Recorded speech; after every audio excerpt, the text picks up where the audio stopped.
Guys, രാവിലെ തന്നെ കുളിച്ച് റെഡിയായി ഞാൻ പോകുന്നത് ഓഫീസിലോട്ടാട്ടോ. ഈ ഒരു വീഡിയോയിലൂടെ ഞാൻ നിങ്ങളോട് ആ സത്യം പറയുകയാണ് ഗൈസ്. ഞാൻ മലപ്പുറത്ത് ഫ്ലാറ്റ് എടുത്ത് ഇനി മുതൽ ഞാൻ മലപ്പുറംകാരിയാണ് ഗൈസ്. അങ്ങനെ രാവിലെ തന്നെ നേരെ നമ്മൾ അക്കാഡമിയിലെത്തി. അക്കാഡമിയിൽ ഇന്ന് രാവിലത്തെ ബാച്ച് ഇല്ല, ഈവനിങ് ബാച്ച് ആണല്ലോ. അങ്ങനെ രാവിലെ കുറച്ച് കോളും കാര്യങ്ങളൊക്കെ കഴിഞ്ഞ് നേരെ ഉച്ചയ്ക്ക് നമ്മൾ ഫുഡ് കഴിക്കാൻ വേണ്ടി പോയി. തലേന്ന് തന്നെ ഫ്ലാറ്റ് ഫുള്ള് ക്ലീനിങ്ങും കാര്യങ്ങളൊക്കെ ആയിട്ട് ഞാൻ നന്നായിട്ട് നേരം വൈകാൻ ഇടയിൽ 12 മണിക്കായുണ്ട്. അതുകൊണ്ട് ഓഫീസിലെത്തി. പിന്നെ ഒരു 2:45 ആകുമ്പോൾ നേരെ ഫുഡ് കഴിക്കാൻ വേണ്ടി ഇറങ്ങിയിട്ട് കേട്ടോ.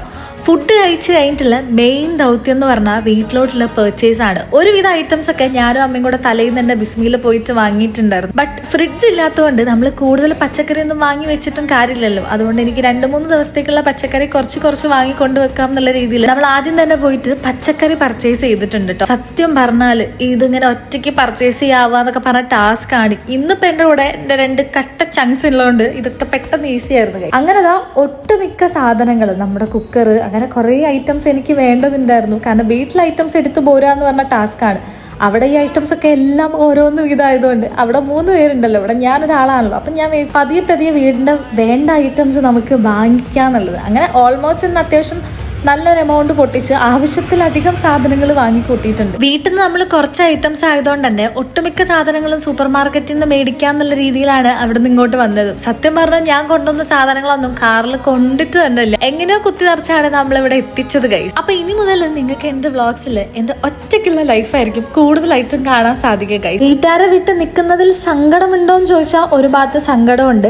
എന്റെ അവസ്ഥ വീട്ടുകാർക്ക് എന്താന്ന് അറിയതുകൊണ്ട് അവർക്ക് എന്തൊക്കെ വന്നാലും അവർക്ക് ഞാൻ ഇവിടെ നിന്നേ മതിയാവും എന്നുള്ളതെന്ന് പറയാം. അപ്പൊ അതുകൊണ്ട് അതൊരു പ്രശ്നമല്ല. പിന്നെ എപ്പോൾ വേണമെങ്കിലും അങ്ങോട്ടും ഇങ്ങോട്ടും വരാം എന്നുള്ള രീതിയിലാണല്ലോ. അപ്പൊ അതുകൊണ്ട് അതൊരു സങ്കടമില്ലായ്മയാണ്. പക്ഷെ അവർ പെട്ടെന്ന് അമ്മയും അച്ഛനും എന്നെ ഇവിടെ ആക്കി എൻ്റെ കൂടെ ഒരു ദിവസം ഇവിടെ നിന്നതിന് ശേഷമൊക്കെ പോയപ്പോൾ സത്യം പറഞ്ഞാൽ ഭയങ്കര സങ്കടമായിട്ടുണ്ട് ഗൈസ്.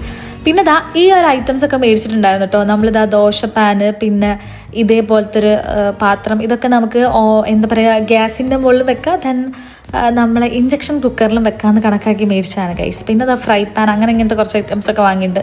ഇതിന് 3 കൂടെ അറൗണ്ട് 2000 അങ്ങനെ എന്തോ ഒരു പ്രൈസാണ് വന്നത് കേട്ടോ. പിന്നെ ഇവിടെ പ്രൈസ് പറയേണ്ട ആവശ്യമില്ല, എന്നാലും ഞാൻ പറഞ്ഞതാണ് ഇങ്ങനെ കോംബോ വാങ്ങുന്ന സമയത്ത് നമുക്ക് എല്ലാ ഐറ്റംസും കൂടെ കിട്ടുമല്ലോ. പിന്നെ ഈ ഒരു പാത്രം, ഇങ്ങനെ വലിയ പാത്രങ്ങളൊക്കെ നമുക്ക് ഇമ്പോർട്ടൻ്റ് അല്ലേ ഓരോരോ ആവശ്യത്തിന് വേണ്ടിയിട്ട്. സത്യം പറഞ്ഞാൽ ഞാൻ എല്ലാം ലിമിറ്റേഷനിലാണ് വാങ്ങിയത്, കാരണം ഞാൻ ഒരാളല്ലേ. ബട്ട് ഇത്രയും കാര്യങ്ങൾ ഞാൻ ഒരാൾക്ക് അത്ര ഇമ്പോർട്ടൻ്റ് ആണെന്നുള്ളത് ആ പർച്ചേസിങ് ടൈമിലാണ് സത്യം പറഞ്ഞാൽ അറിഞ്ഞത്. അവിടെയുള്ള ചേച്ചിമാരെ മോളെ ഇത് വേണ്ടേ, മോളെ അത് വേണ്ടേ ചോദിച്ചപ്പോൾ ഓ ചേച്ചി അത് വേണമല്ലേ, ഓക്കെ ഇത് വേണമല്ലേ എന്ന് പറഞ്ഞാണ് ഇത്രയും ഐറ്റംസ് പർച്ചേസ് ചെയ്യുക. പിന്നെ കുക്കർ ഇമ്പോർട്ടൻ്റ് ആയിട്ടുള്ള കാര്യമാണ്. അറ്റ്ലീസ്റ്റ് ഒരു കഞ്ഞെങ്കിലും പെട്ടെന്ന് കുക്കറിൽ അടിക്കാമല്ലോ വെച്ചിട്ടാണ് ഞാൻ കുക്കർ വാങ്ങിയത്. പിന്നെ എല്ലാ ഐറ്റംസും കൂടെ പെറുക്കി കൂട്ടി നമ്മൾ വേസ്റ്റ് ഒക്കെ കൊണ്ടിട്ട് ബാക്കി സെക്കൻഡ് പാർട്ട് അടുത്ത വ്ളോഗിൽ കാണാം.